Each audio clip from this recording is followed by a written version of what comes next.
just want to go through the other emotions. There are 5 emotions, and the 5 emotions of self-success. And shame's the big kahuna. Shame very often gives birth to grandiosity. Grandiosity is the flip side of shame.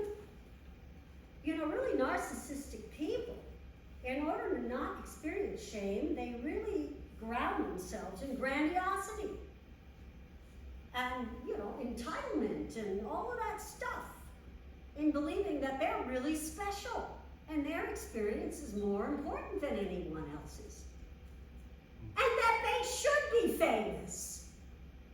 That they matter more than anyone else. And the weird thing about grandiosity is that it's very easy to pop it. It's like a balloon. It's very easy to pop it.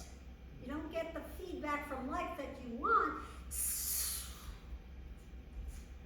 All the way to the point of suicidal ideation.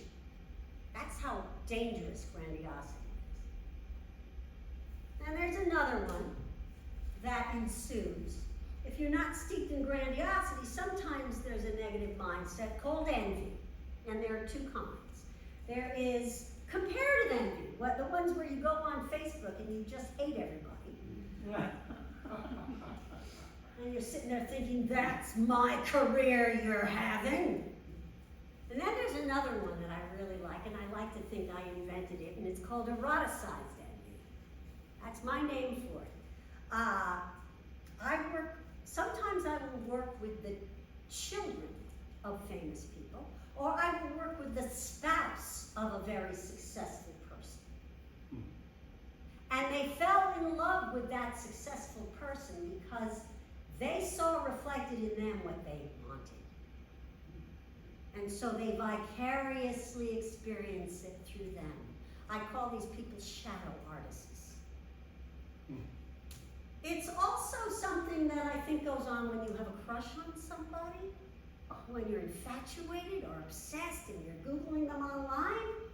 You want to get inside their skin. That's just escape from your own sense of insignificance. That's eroticized envy. And then, of course, boredom.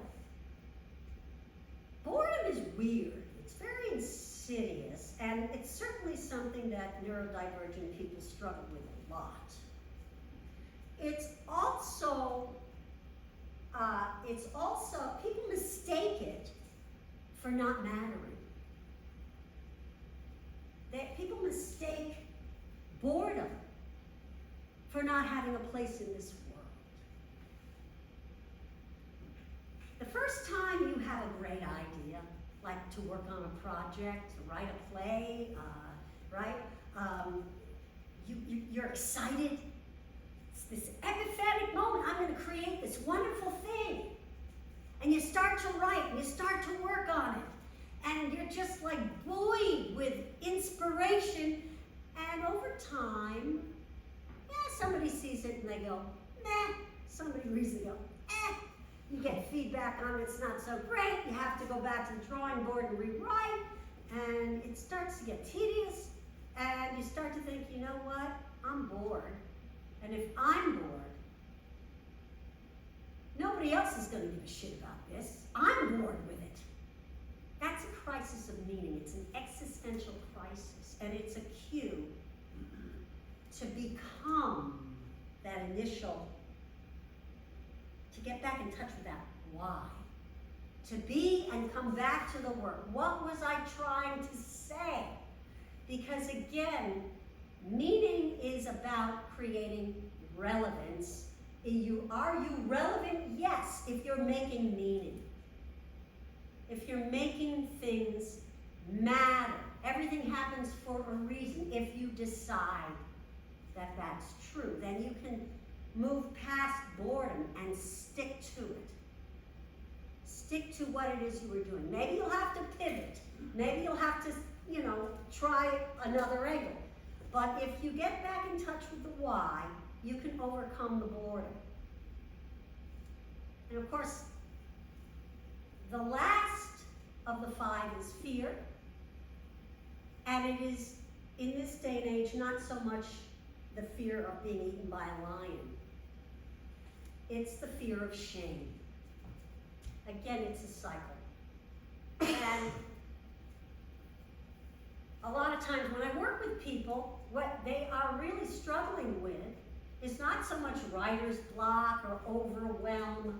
Yeah, sure, maybe they have some systems they need to figure out in their life, but it really is about finding safety in being seen. Because that fear of being shamed is so ubiquitous, is so entrenched in us from an early age. So that's the 5 emotions.